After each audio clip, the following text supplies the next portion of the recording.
Okay, welcome everyone. Thank you so much for joining us today for another session of GRAPPA highlights of the major derm and room conferences in which topics related to psoriasis and psoriatic arthritis are being discussed and presented. In this case, we're going to be covering the highlights from the latest EADV 2023 conference. My name is Lourdes Perechada. I am a dermatologist. I work as an instructor in dermatology at Harvard Medical School at the Brigham and Women's Hospital. And I'm going to be co-chairing this session with Fabian Proft. He is a rheumatologist. He works at the Charité University in Berlin. Sorry if I cannot pronounce that one very good. He is very passionate about psoriatic arthritis and spondyloarthritis. And he is chair of the Young GRAPPA organization within GRAPPA. So welcome, everyone. Yes, perfect, Lourdes. Thank you. Thank you for the kind introduction and also making this possible again. I think it's great that we again have the chance to hear about the most recent highlights from the EADV that just took place in Berlin. So my hometown. It was a real pleasure being there in person and sneaking into the highlights of dermatology for me as a rheumatologist. But I think this is exactly what we are here for today, to just pass on the word about the highlights from the recent Congress, now from EADV 2023. And we are delighted to have such a great faculty and really enjoying all the presentations. We already had a sneak preview to the sessions that are going to be presented today. And without any further ado, I think we can just move on and introduce the brilliant faculty today, because we will start with the basic science highlights, which will be presented by Guillaume Musi, and we will then have the Q&A together with Young GRAPPiAns, and then we have a recorded session because Dimitri just had a flight change, and so he recorded his session, and we will then have the chance to have the Q&A together with Cheryl Rosen on the clinical topics, and then Ariana Zhang will close with the highlights on the treatment part. And we are really delighted to also have Luis Puig also here for the Q&A on the treatment session. And then we will be joining in a panel discussion and Q&A.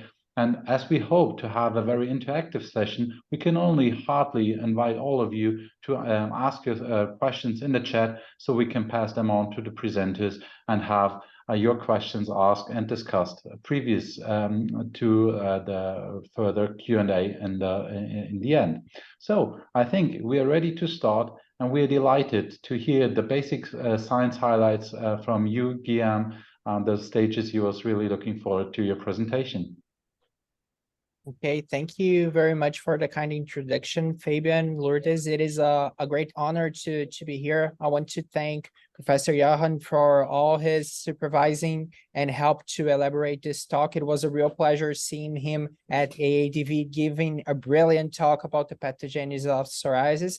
So I hope I can bring you the most fantastic news about basic science. I know it's sometimes not the most exciting topic. We want to discuss a lot about therapeutics, but stick with me because this one is really good. So Fabian, if you can please proceed with our orders. These are my conflicts of interest and my disclosures, and Professor Johan's as well. So we can go and we can start with our first presentation. So we talk about a lot in psoriasis about the need of biomarkers, and this is a study from India from Madhuri Rakesh, in which he evaluated the serum prolactin levels in psoriasis. So as most of you know, apart from keratinocyte proliferation, prolactin enhances T lymphocyte interferon production and promotes angiogenesis. Also, it can enhance chemokine secretions such as CXCL9, CXCL10, and 11, which leads to infiltration of more T cells into the lesions of psoriasis. So few studies have addressed this topic about serum prolactin levels, but none of them address this, especially in the Indian population. So the aims of these studies were to evaluate the epidemiological profile of patients with psoriasis in India and to compare volume of serum prolactin levels among these patients. So Fabian, let's see what the results are. So here we can see that the mean prolactin level had a significant variation according to PASI levels, and most of the patients that were evaluated disease duration of over 40 years. And this is a really interesting case because we need to have not only biomarkers in order to enhance our diagnosis, but it could be useful in order to promote therapeutic levels for treating patients with biologics, for example. So in this study, the mean serum prolactin levels in the case and controls was 12 and 6.71 respective to patients that didn't have psoriasis. And the serum prolactin level was also, of course, higher in females than in males. And they had like a positive correlation with serum prolactin levels and psoriasis. So the higher the PASI, the higher their serum prolactin levels. So this could be useful if we can get this study, more evidence with that in other populations as well. But it is an interesting thing because we not always think about prolactin levels when we're discussing psoriasis. So let's go to the next one. Okay, so this is a little bit more interesting. So when deciding which biologic agent for what we should use in our patients, we always look at, for example, genetic markers in order to help us choose. And this is something that we've only dreamed of. And there are a lot of studies that try to address this question. So this is a pilot genome-wide association study that identifies novel markers of metabolic syndrome in patients with psoriasis. And this is really interesting because we know that treating psoriasis prevents development of, for example, cardiometabolic risks and decreases the events of MACEs, for example. So it is really interesting to see how psoriasis affects metabolic syndrome, but also how metabolic syndrome affects psoriasis. So in this study, 76 gene polymorphisms conferred an increased risk for metabolic syndromes in patients with psoriasis, showing this is strong correlations. And these were the four most strong that show the most strong association between metabolic syndrome and psoriasis. And these are genes that we not usually talk about a lot. But which was really interesting was that the dermal growth factor receptor protein, which was located in the center of the protein interactions, was one of the new genes that was identified. So Fabian, let's see the next one. And these results are really important because we need to better elucidate these interactions in order to prevent cardiovascular complications in our patients, in order to understand better the complex relations between psoriasis and metabolic syndrome. So this is really interesting because, for example, ultimately, we want to be able to prevent metabolic syndrome in our patients with psoriasis, given that one of the causes of death in them are major cardiovascular events. Okay, so let's go to the next one. And talking about gene polymorphisms, this is a small study that tried to show if small polymorphisms can be associated with a better or worse response to biological drugs in patients with psoriasis. So the aim of this study was to determine if genetic polymorphism in the IL-17F and IL-17R receptor subunit A could have biological implications in treatment for our psoriasis patients. So they had 81 patients with moderate to severe psoriasis that were candidates for systemic treatment and were receiving biological therapy, anti-TNF-alpha agents, anti-IL-23 agents, anti-IL-17, and anti-IL-12/23. And the patients were divided into two groups, bio-naive and patients that experience resistance to the first line of treatment. And the aim of this study was to evaluate PASI 75 response at week 24 and PASI 90 response at week 48. A little bit different from our pivotal trials that we used to see, but more in check with reality and real world evidence. So there was association with several single nucleotide polymorphisms and metabolic syndromes that were tested, and also with these two gene polymorphisms that we're going to discuss. So Fabian, can we show the next one? Okay. So this is really interesting because even though we use anti-TNF agents, it was shown in this study that a polymorphism in the IL-17F gene was associated with response to infliximab and adalimumab at significant levels, but there was no association to this measurement in the 24 and 48 weeks, showing that it doesn't matter which passive response you're going to look into it. You know that the patient can respond better to it, but you're not going to be able to identify which level of response you're going to get from a patient, which is more or less expected. However, there were certain polymorphisms in the IL-17R genes that were more frequently associated with also nail psoriasis, and this was the GG phenotype compared with the GAAA phenotype at a significant statistical level. So this is important because, for example, we could use those gene polymorphisms as surrogate outcomes, especially for predicting response to biological therapy. Of course, as we know, this needs to be validated further with wider populations in order to be more widely accepted and used. Okay, we can go and okay, thank you. And now this is one of my most favorite topics to talk about, and it is a topic that we saw lectures by, I believe, almost all of the attendees of EADV. And this is related to the immunological memory of psoriatic lesions. So imagine if not only we could explain the course of the disease, but also we could explain what happened during relapses.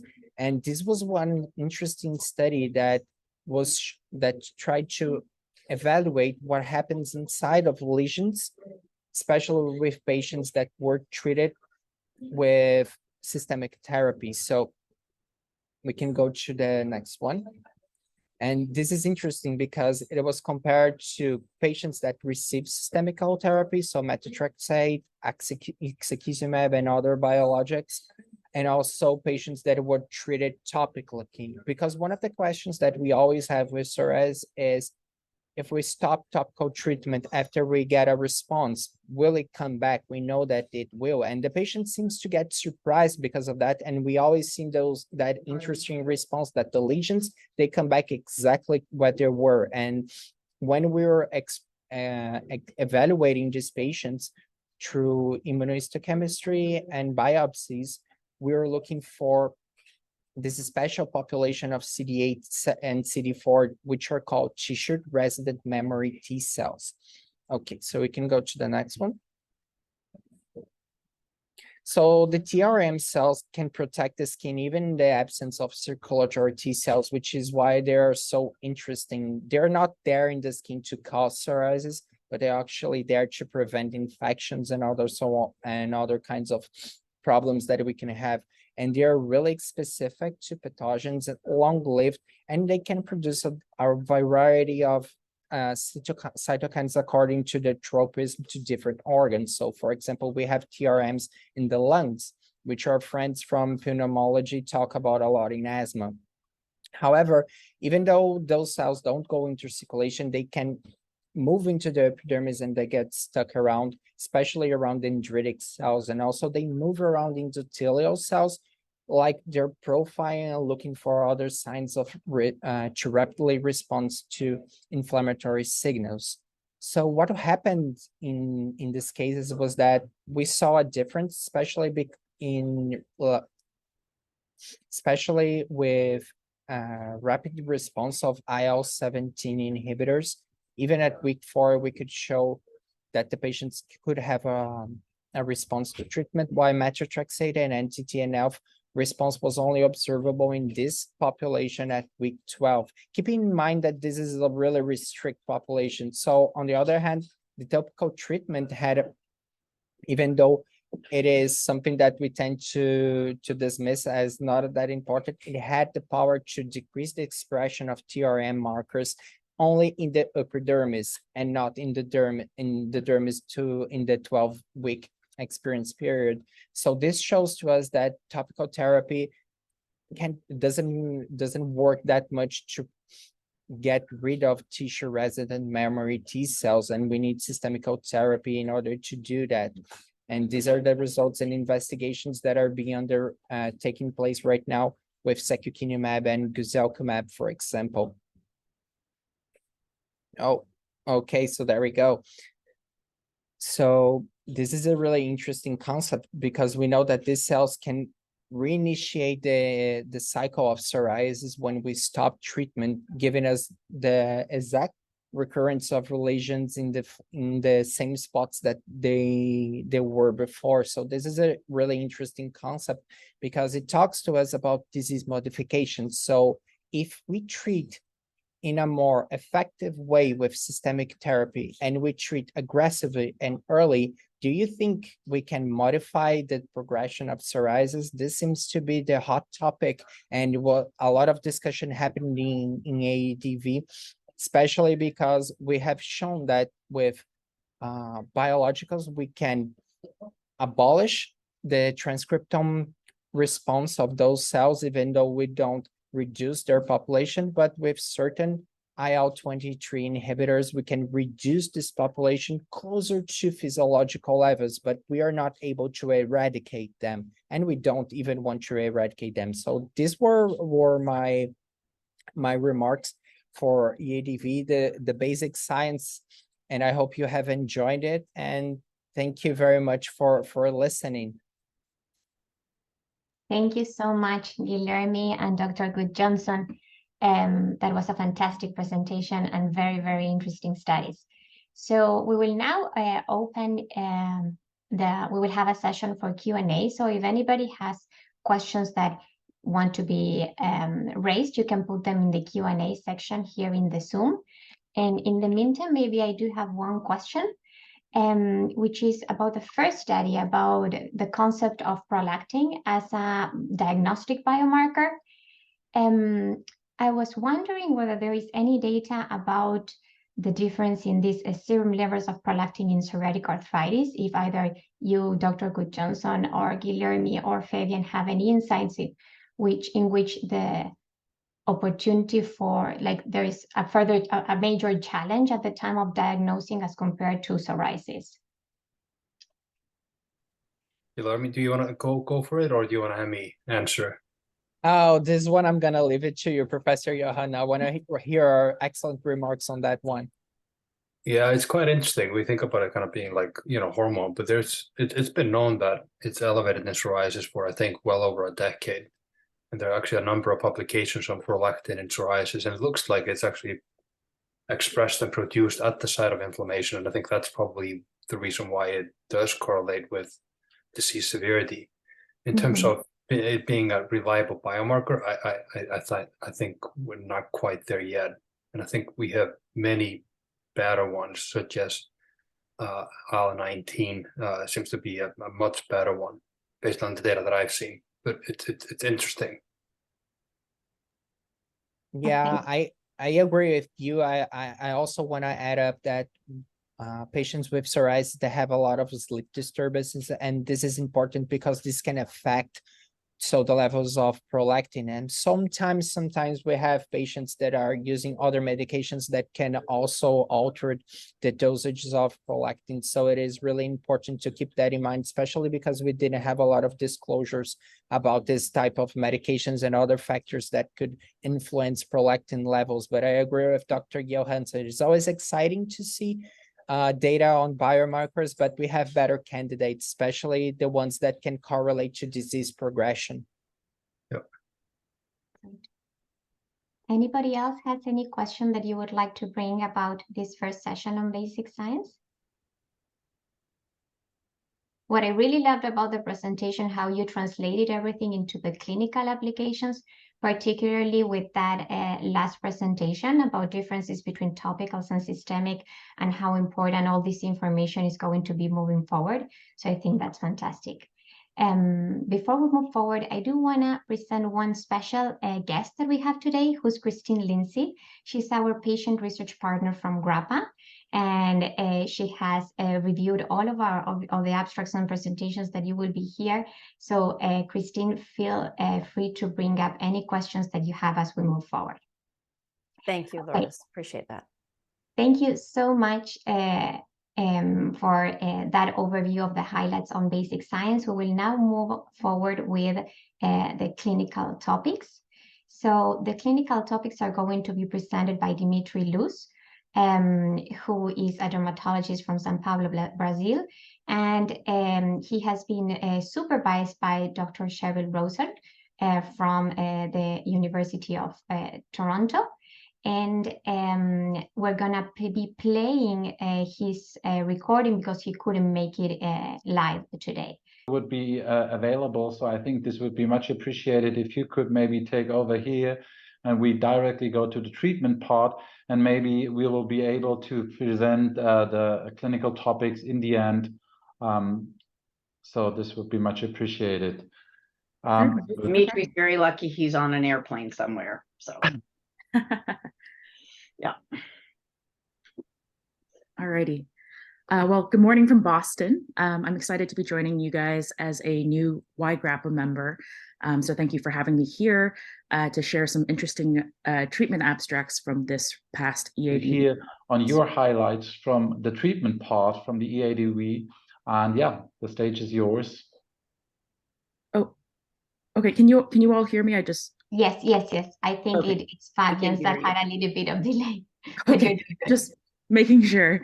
No more technical difficulties, I hope. Dr. Luis Puig is my senior GRAPPA member, and I really want to thank him for his guidance in preparing this presentation. So here you have our disclosures. Next. So today I'll be presenting 3 abstracts relating to psoriasis treatment. The first will review efficacy and safety of a new promising IL-17A inhibitor, vunakizumab. Then the second abstract will discuss evidence from a Danish patient registry suggesting that response to an IL-17A inhibitor is not affected by previous treatment failure to another 17A inhibitor. And then finally, I'll discuss a study by my mentor, Dr. Marola, or that he's been involved with, which reviews apremilast treatment in men versus women in the treatment of genital psoriasis. Next. So with that, we'll start with the first abstract, which is titled Efficacy and Safety of Vunakizumab in Moderate to Severe Chronic Plaque Psoriasis, a randomized double-blind placebo-controlled phase 3 trial. Next. So vunakizumab is a novel humanized monoclonal IgG1K antibody targeting IL-17A. Like secukinumab, which we're familiar with, vunakizumab binds the IL-17A cytokine and prevents it from binding to its receptor on target cells, so preventing neutrophil mobilization and other inflammatory effects implicated in psoriasis. Prior to this, oh, you can go back. Thank you. Prior to this phase 3 study, there was a phase 2 study of vunakizumab showing that 12-week treatment demonstrated a promising efficacy and a favorable safety profile in moderate to severe plaque psoriasis. And then the goal of this present study is to further assess efficacy and safety at 12 and 52 weeks. In terms of study design, the study population included 690 patients with moderate to severe chronic plaque psoriasis from a multi-center Chinese cohort. Participants were randomized to receive either vunakizumab induction or placebo in the first 12 weeks. And then at week 12, those in the placebo arm were switched to vunakizumab induction, and those in the treatment arm were maintained through week 52. The co-primary endpoints were the proportion achieving PASI 90 and SPGA score of 0 or 1. And then adverse events were also recorded, and the statistical methods included calculation of treatment response rates with confidence intervals and p-values calculated with a 2-sided chi-square test. Next. So here were the results. You have the proportion of individuals achieving PASI 90 in the chart on the left, and then the proportion achieving SPGA score of 0 or 1 on the right. The vunakizumab treatment arm is in blue, placebo in pink, and then placebo to vunakizumab arm is in green. So at 12 weeks, the proportion of patients achieving PASI 90 were significantly higher with vunakizumab than with placebo, so 77% versus 1%, with a p-value less than 0.001. Similar results were found for the SPGA score, so 72% versus 0.5%. And then at 52 weeks, the PASI 90 and SPGA response rates were sustained for the maintenance group. Next. Here you see their adverse events. They were reportedly mild at 12 weeks and had comparable incidence rates between treatment and placebo, with no new safety signal noticed on the prolonged treatment of bimekizumab during the maintenance period. Next. So just for comparison, it seems like bimekizumab has similar, if not slightly better, PASI 90 outcomes at 12 and 52 weeks compared to some of the other IL-17A inhibitors, secukinumab and ixekizumab. Bimekizumab, which isn't on here, actually beats the pack, as Dr. Puig reminded me, and has a PASI 90 up to 79.1 at week 12. So next.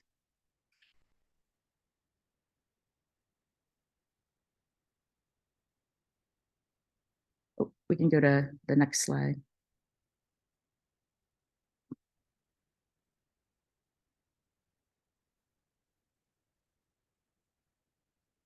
Oh, perfect. Great. So the key takeaway here is that bimekizumab seems to be a promising new injectable therapy for moderate to severe plaque psoriasis based on the phase 3 efficacy and safety data. So next we'll move on to abstract 2. So this next study is titled Response to an IL-17A inhibitors according to prior biologic exposures, a Danish nationwide study. Next. So as we all know, psoriasis patients on systemic targeted therapy often switch drug classes due to inadequate efficacy or adverse events. The researchers here were interested in seeing whether treatment response to an IL-17A inhibitor is different in patients with previous exposure to a different IL-17A inhibitor compared to patients who were previously treated with a therapy targeting a different cytokine target. Next slide. So in this study design, the population included patients in the DermBio Danish registry that were treated with an IL-17A inhibitor, either secukinumab or ixekizumab in this case, and had previously been on another targeted therapy, so either another 17A inhibitor or a totally different systemic therapy with a different target. The researchers, not done yet. Analyzed 3, 6, and 12-month follow-up data and compared their proportion of patients with PASI less than 2 in the group previously exposed to another 17A inhibitor compared to the group previously treated with a systemic drug that had a different target, and then they employed chi-square analysis to compare the proportions. Now, we can move on. So here are their results. You can see at at 3 months, 6 months, and 12 months, there was no significant difference in treatment response by PASI less than 2 between the two groups. And then in the next one, they further subdivided the group that had previous IL-17A treatment exposure into those who had discontinued the previous drug due to treatment failure, which I take to mean that they meant inadequate response, versus those who stopped for another reason, which I think is a catch-all that includes adverse effects. And again, they saw no difference between the treatment response at 3, 6, and 12 months. So the key takeaway on the next slide from this study is that it seems that prior exposure to an IL-17A inhibitor, regardless of reason for treatment discontinuation, appears not to affect response rates to subsequent therapy with another IL-17A inhibitor, which obviously has some clinical implications when deciding which drug to switch to if a patient of ours fails one IL-17A inhibitor. Great. So in this final abstract that I'll be presenting, which is titled Effects on Apremilast on Quality of Life and Skin Clearance in Men and Women with Genital Psoriasis, a subgroup analysis from the phase 3 discrete study.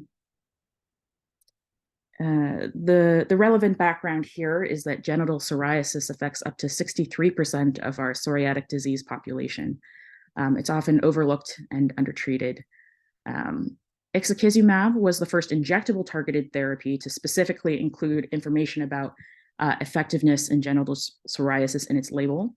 And now we have apremilast, an oral immunomodulating PDE4 inhibitor, which is now the first systemic oral therapy specifically studied for the treatment of genital psoriasis. And the goal of the present study is to compare male and female subgroups in a sub-analysis of a phase 3 clinical trial evaluating efficacy of apremilast in genital psoriasis. So the study population included adults older than 18 years old with moderate to severe genital PSO that was inadequately controlled on topical therapy alone. And they also had to have a diagnosis of plaque psoriasis in a non-genital area at baseline.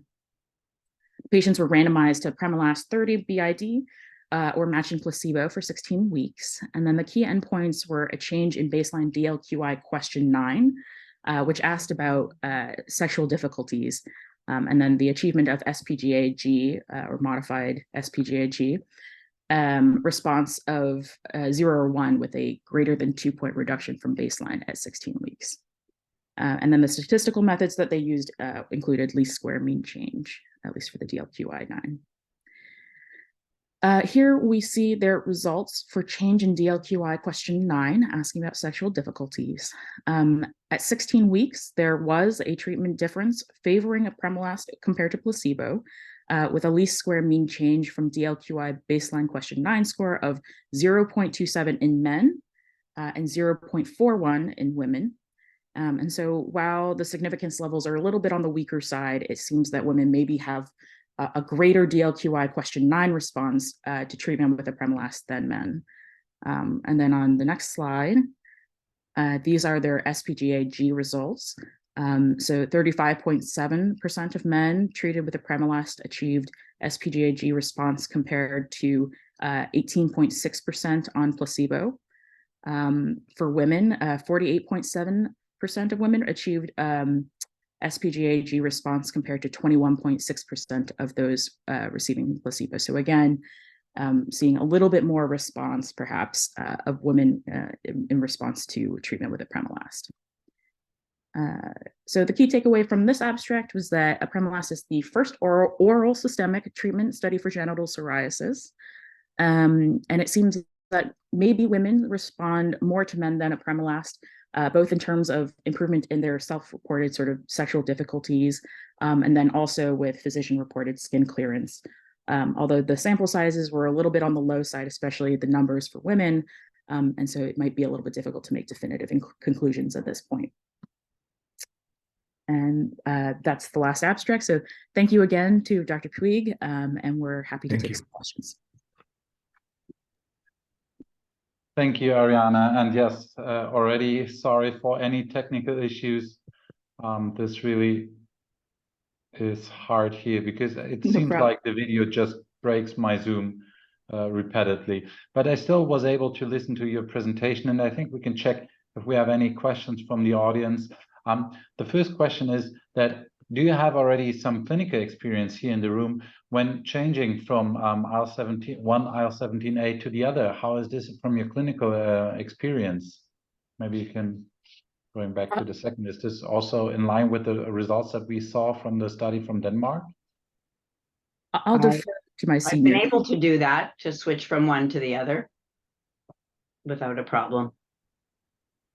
And it can be one can be more effective than the other in a particular patient.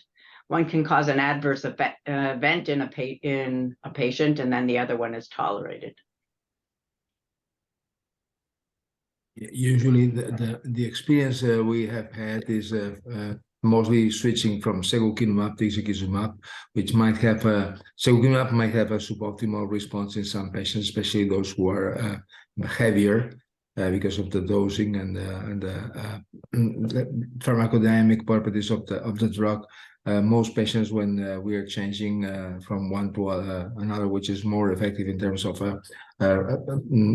efficacy regardless of weight, this can be easily seen that we improve the response.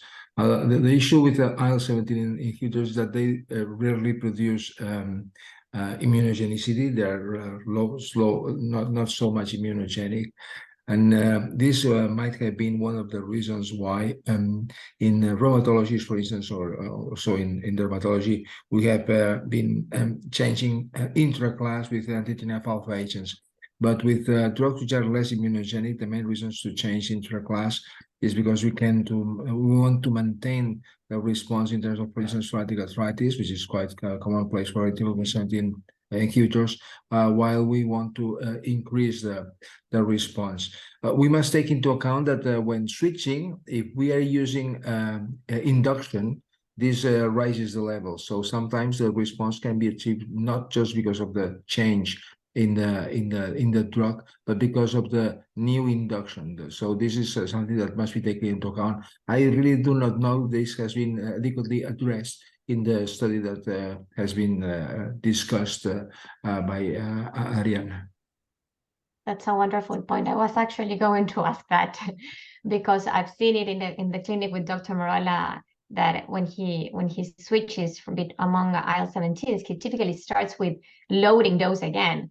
And that is already like biased in your observation, right? Whether it is the actual drug or it's the load of anti-inflammatory treatment that is being given. I see that Guilherme has a question too.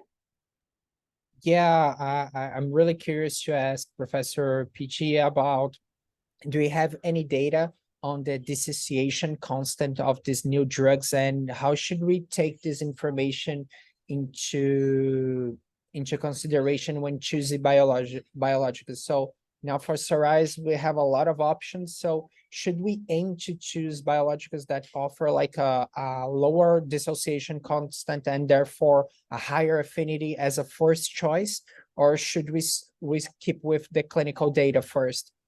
This has been done especially for P19 antagonists, exemplary for risankizumab, roselkumab, and tildrakizumab. It has been shown that the difference in epitopes and also in terms of affinity are highly correlated with the response.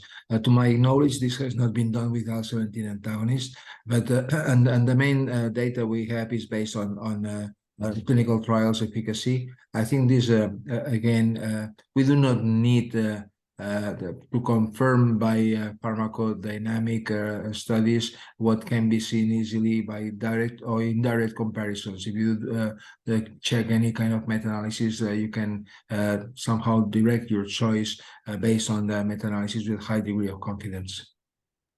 Oh, awesome. So considering now that we have a lot of options, how do you see that we have another one with a similar mechanism of action? Are you anxious to get into practice? Do you think we need more options, or should we aim for other mechanisms of action in psoriasis? If you refer to bunakizumab, the Chinese drug, the Chinese study, I would say this is really oriented towards the Chinese market. I have not seen the typical randomized withdrawal phases of the clinical trials that are required by the Food and Drug Administration and the EMA. So I really believe that in some countries, the access might be easier. Regarding newer drugs or higher expectations of efficacy, it's to some extent with biologicals we have reached the top in terms of psoriasis, even though there are some patients who might not respond. Even again, 10% of patients might not achieve the full potential of any given drug, and these continue to be a problem. As regards psoriatic arthritis, we are far away from the ideal response we are seeing with psoriasis. So newer drugs are newer drugs required. I would say the competition in this turf is very high, and even from an economical perspective, or in terms of the market share, I doubt that many companies will be willing to introduce new drugs in, let's say, mature markets such as the European or the American ones. Wonderful, thank you. Christine, I see that you have a question too. Yes, thank you. A question but really a comment, right? That the data on prior biologic exposure, I think, is a little different than some of the data that patients had heard on TNFs. And because there's so few options sometimes available to patients, I think it's really important that physicians explain why they're putting them on the same kind of drug that they failed, right? And what the data is that supports that, so that they have confidence knowing that they're moving on to something else. I would say that we don't always get that explanation from a physician as to why you're going on. And sometimes you worry a little bit. And I think that that could potentially impact patients' compliance or willingness to sort of, stay on their regimen, because they don't understand that just because it's the same class, you don't need to worry about that, right? That you can have as good a chance as anyone else who's starting that to get to the same response. And that was a little different than what patients, if you're old like me, had heard about TNF inhibitors, right? So, so just sort of a comment back from a patient perspective. I also wanted to chat just a little bit on the genital psoriasis piece. I love the data coming in on this. And of course, in that study, patients were asked and doctors looked for genital psoriasis. So I'm putting my patient plug in. Please ask, and please, if you aren't going to look, ask, right? Because I think that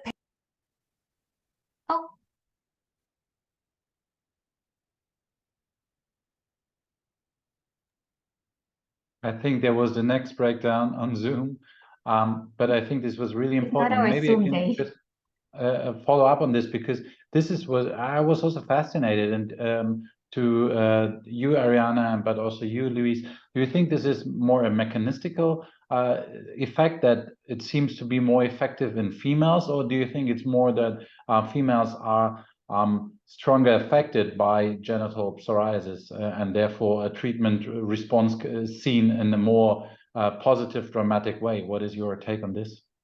In my opinion, the impact on quality of life is always higher in females, regarding not just the genital psoriasis, but many other aspects of psoriasis and even psoriatic arthritis. Now, the issue is that genital psoriasis, or flexural psoriasis, to that extent, because it's not just genital, is not difficult to treat unless you are staying too long on topicals. So the problem with genital psoriasis is that you require systemic treatment early on, and then the most potent drug in terms of general plaque psoriasis will be the most effective on genital psoriasis. I don't see that really it makes a difference. Of course, if you want to add this indication in your label, you need to gather the data. But still, the difference in terms of Apremilast versus placebo somehow might reflect the differences, that the limited differences that can also be seen in terms of plaque psoriasis. So the real problem with genital psoriasis is that if you don't treat it with systemics or biologics, you don't improve it. Thank you. And I see that Chris is back, so maybe you can start. I'm so sorry. Yeah, my computer just shut down on me. So genital psoriasis looks different, and patients are worried, is it something else? And they're afraid to tell you because it doesn't look like the psoriasis on the rest of their body. So I just think that I know that it takes extra time, but asking or having someone ask about that is important, because we do know that there are therapies that can work there. Or choose therapies if you suspect it, where you know that you're going to have a likelihood of treating it from a patient perspective. And again, on the IL-17 piece, I mean, really exciting to know that people can gain that full response regardless of how you did on the last one. It's really important for patients, and it's really important for access to therapies, for payers to know that as well, so they don't make it as difficult to switch to a new therapy when your therapy stops working. I just want to make one comment regarding IL-17 inhibitors. If you start with the most likely or the best, let's say, of the drugs, it's less likely that you will have to switch back. We will be never switching back from let's say bimekizumab to secukinumab, because we know it's poor. Its expected efficacy is lower. So this applies in all these cases. And I would say the same for anti-TNF-alpha agents. You will never switch back from infliximab to etanercept, for instance. Regarding genital psoriasis, I would say that indeed. We should always be asking about a potential genital impairment, but there's one way in which you can profile your patients. Usually, genital psoriasis is associated with flexural or inverse psoriasis. So you have your patient with psoriasis on the axillae, under the breasts, or in the gluteal cleft or the like. That then it's very likely that the patient can have that. And there are many ways in which you can address this issue in a, let's say, relatively not non-direct way. So you can ask about age, about problems with your relationships with your partners, etc.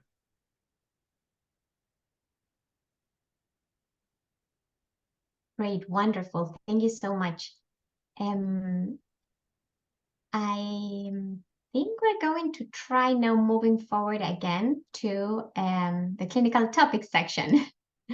Thank you very much for the wonderful discussion. So, Fabian, I leave it to you, since you will be giving it a shot, to tell us how we're gonna I am going to try it, and thanks, Ariana, because I think this was really helpful. So I'm trying to play the video now and hope that you hear the audio with the recording. So if you hear it, please give me a short signal. Otherwise, we will need to try another way. So I will hit the record, the broadcasting button. Hello, everyone. My name is Dimitri. Yeah. I'm a Brazilian dermatologist, and I would like to apologize. I'm not live with you guys, but like I had to catch a flight just in the moment of the presentation. So I had everything recorded, and Dr. Cherry Rosen will be taking over the Q&A session. I had the opportunity of being responsible for the highlights of the clinical topics of EADV 2023 that happened in Berlin the last month, and it was actually a great meeting. The first poster we had as a highlight, and those are my disclosures, mine and Dr. Cheryl's.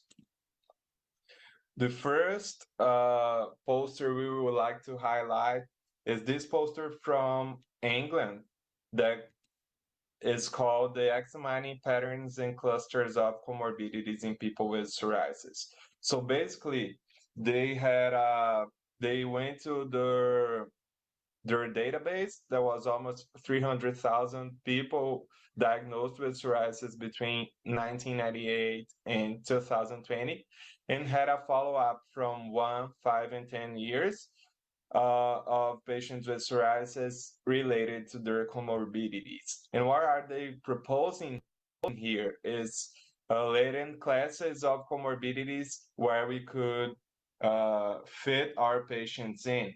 And of course, the comorbidity that was more prevalent was the anxiety and depression, so the mental health comorbidities, and that was responsible for 44% of patients, at least with one comorbidity, and females with more than male. So when we examine the latent classes proposed, they had 4 latent classes. So 1, low comorbidity group, for which 75% of the patients fit, which means no comorbidities or just comorbidities that weren't related to the psoriatic disease. Number 2, LC2, respiratory group, responsible for 3% of patients. Metabolic group, 13% of patients. And LC4, sleep and mental health group, in 9% of patients. Then when it comes to 5 to 10 years of follow-up, they added a 5th group that was multiple comorbidities, and those multiple comorbidities were either comorbidities that weren't listed there or more than 2 classes of comorbidities. So when we analyze this and we see that females were more likely to belong to LC2 and LC4, so respiratory and sleep and mental health disorders.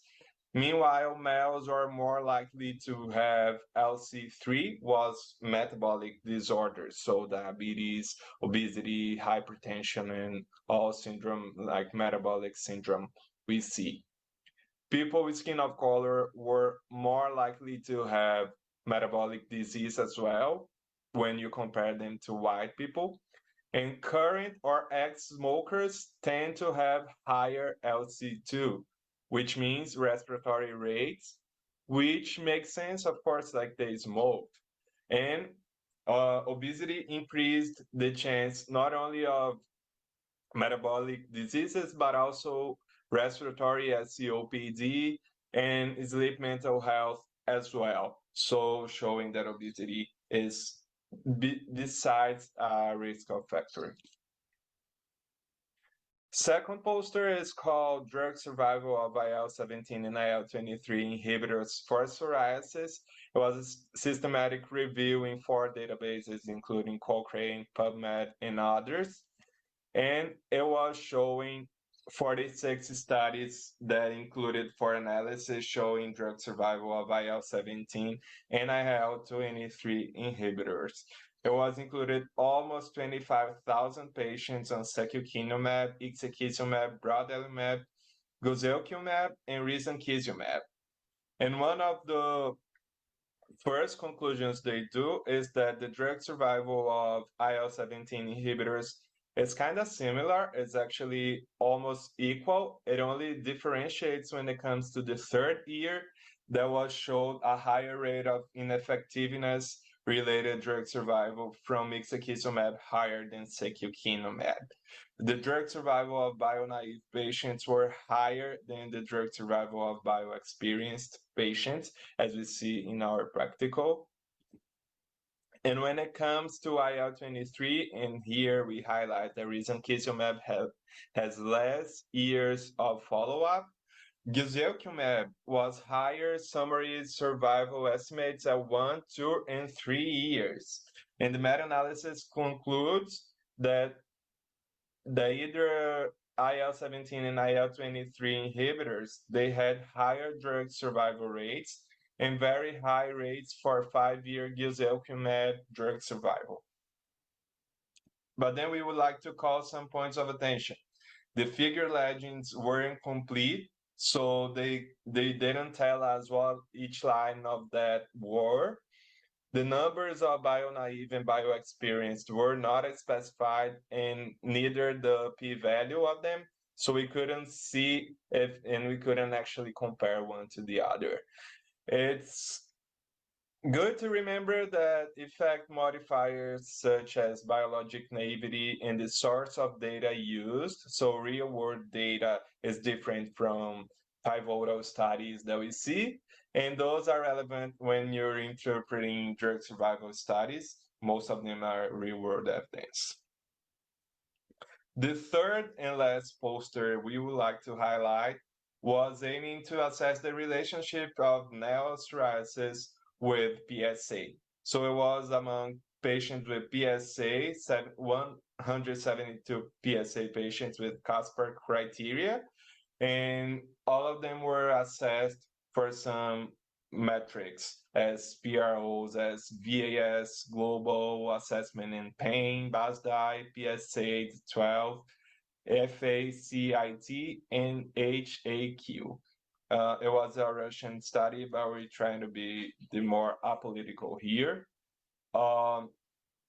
It was divided between groups with nail psoriasis versus not having nail psoriasis, remembering that both of them had PSA diagnosed, and people or patients with more disease activity, they were on the group of nail psoriasis.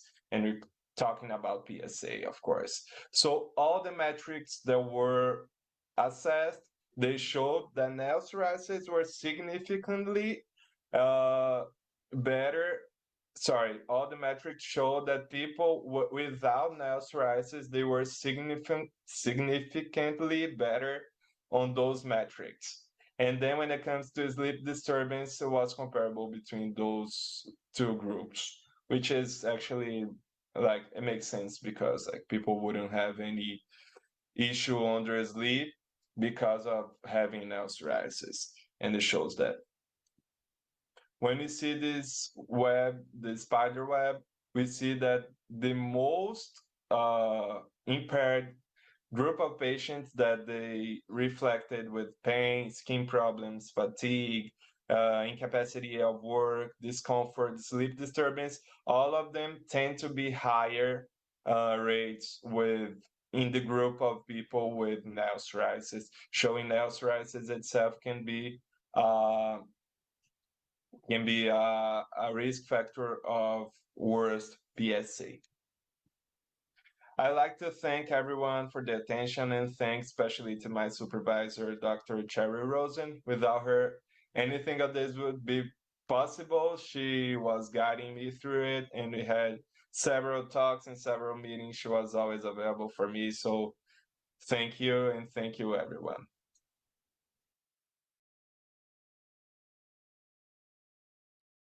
Great, we made it. Thank you for your patience and staying with us. So I think we can now take the opportunity and discuss the questions that you might have here with Cheryl Rosen. Cheryl, it's a pleasure having you here and sticking to our side. So are there any questions coming from the audience?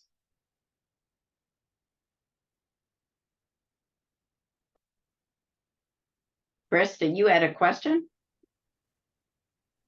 I did have a question. I enjoyed these 3 abstracts, so I appreciate the, my computer's acting up again. I hope it doesn't cut out. At any rate, the question was really on the comorbidities. Yeah, it was on the comorbidities. Thank you. I'm just looking for my notes here. What does this mean with the different comorbidity patterns? We know that physicians are doing a really good job, and GRAPPA has been spearheading a lot of the comorbidity assessments in patients with psoriasis and psoriatic arthritis. So how does this paper with the sort of 5 different categories change, or how could it inform a change for either patients watching out and taking care of themselves, or for physicians and clinicians in the clinic as they're assessing these comorbidity patterns? Any thoughts on that? Well, I have to say that I'm very interested in comorbidities of psoriasis, but I found that their classification system, one of them is respiratory and osteoarthritis. And to me, that really should not be one category. So I'm not sure that this is the best way of dividing the comorbidities. And so, you know, I think it's important to know that some people have multiple comorbidities. Certainly, it's important to know about diabetes and renal disease and sleep and mental health. But, you know, I'm not sure that this is the best way to classify things. But certainly awareness of comorbidities is very important. Okay, that makes sense. I appreciate that. The other question I had was on the nail psoriasis abstract. I'm just curious if we knew, it wasn't clear whether the patients were on treatment or not on treatment, naive, as they were looking at the differences there across their 172 patients. And so I just kind of, I mean, it was a very interesting abstract, and we know that nail psoriasis and enthesopathy, like everything that's being shared there, but were the patients on treatment or not on treatment? And how do you see nail changes change with treatments? And so can the signal of it mean something? Can whether it responds to treatment mean something? Just thinking from a patient perspective at how much do I care about my nails, right? Other than like visually, I want my nails to get better. Is this a herald sign for worse disease or not?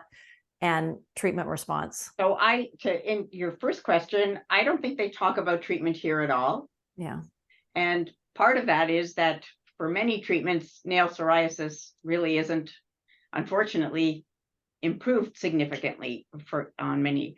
As a dermatologist, I had to go and look up all of these rheumatological acronyms which I've spent a lot of my life making fun of.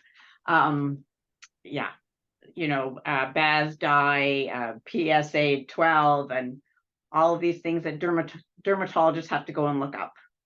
DAPSA is one of my least favorites because it does not include cutaneous involvement.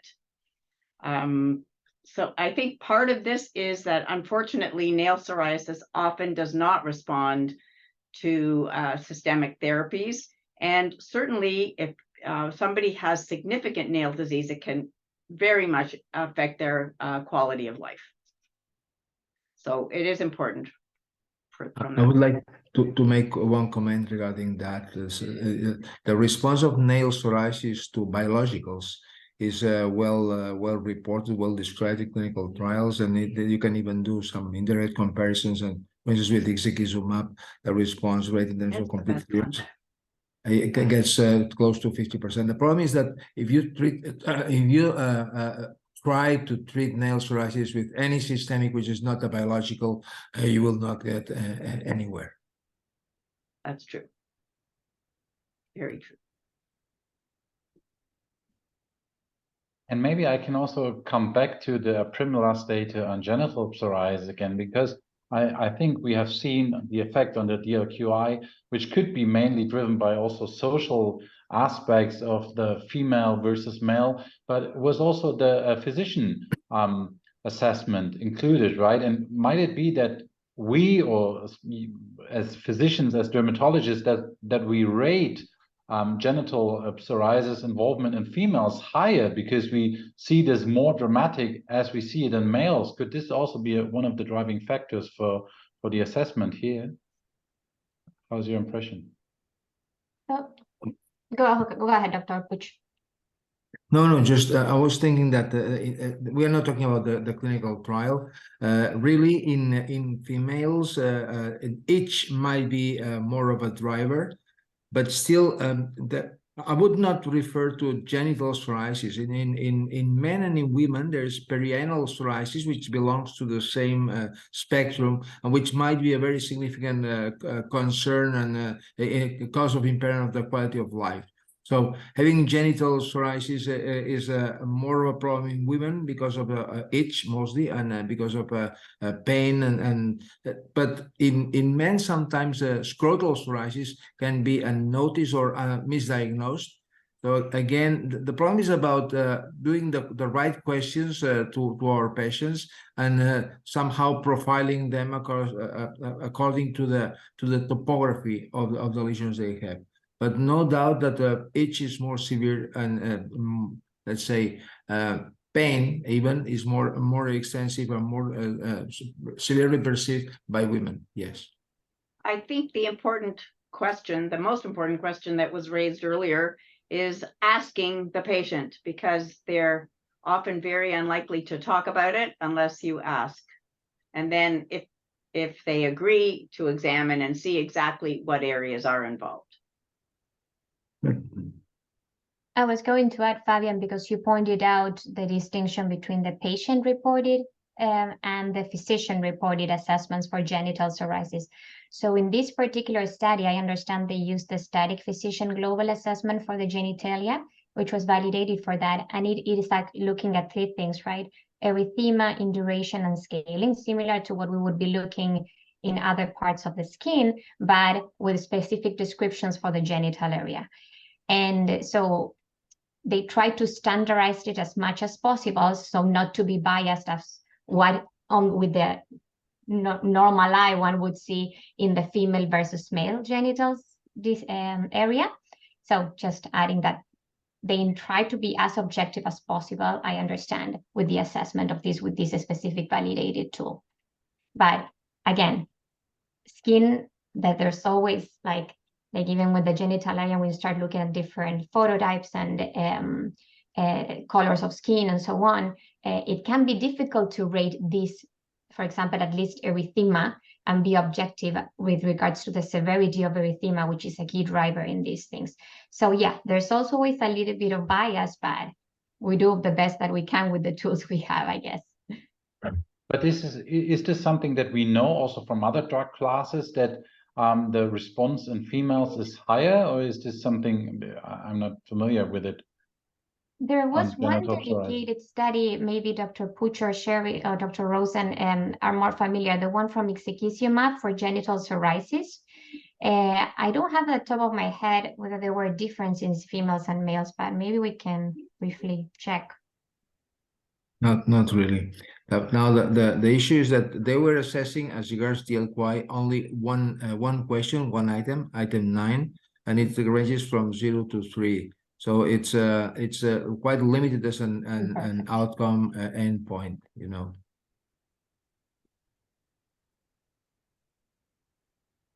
Any other questions or comments from the panel or from the audience?